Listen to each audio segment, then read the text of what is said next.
Adricia Lynn Castillo from the church in Colombo.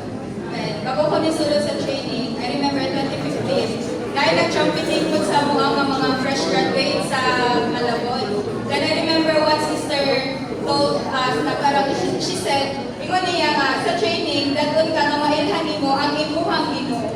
And it is not only the God of your parents, but you will know your own God. And mga ito yung nakapalisaw na ako nga muhala yung pag-usap sa akong kawalingon nga mo join sa full-time training. Pero along the way, daghan kayo mga panghitabog ba nga murag hinder sa ato sa akong pagsunod sa training. But thank the Lord that He is a faithful God. Amen. Once we consecrated ourselves to the Lord, He will have His way to really honor our consecration. And in the training po also nagkahi ako ang understanding sa word ng consecration.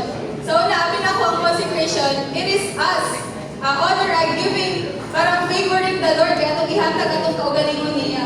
Pero mga igsoon, ang tinuod nga paghalad sa itong mga kaugalingon, mao ang tubuhan nato ang Ginoo nga mabuhat sa ato. O dito na ito mabatunan ba nga, ang paghalad sa atong kaugalingon is not something gamay na butang. Mga igsoon, mao ni mga pahimuot sa Ginoo.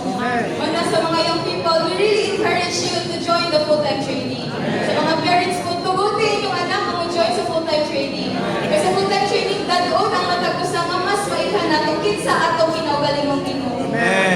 Dili lang mo tatama, makontento ba nga, mailhan nato ang ginikanan sa ayon.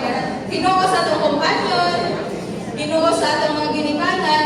Unta, naatay kasing-kasing nga mailhan nato at kung kinsa gyud atong Ginoo. Amen. Kita nato dito, makita ninyo mga igsoon nga sa training dadon jud ta nga kanang sa kanunay ba nga magsinati sa Ginoo. Dili sa una-una sa active 1, murag dugay kayo ang panahon. Dugay na mo mag-active 4, dugay na mo graduate. Pero pagabot sa active 4, dito gid mi makaingon na kulang kayo ang mga katuig. Na mga young people, it is never a waste to give yourself to the Lord. And sa mga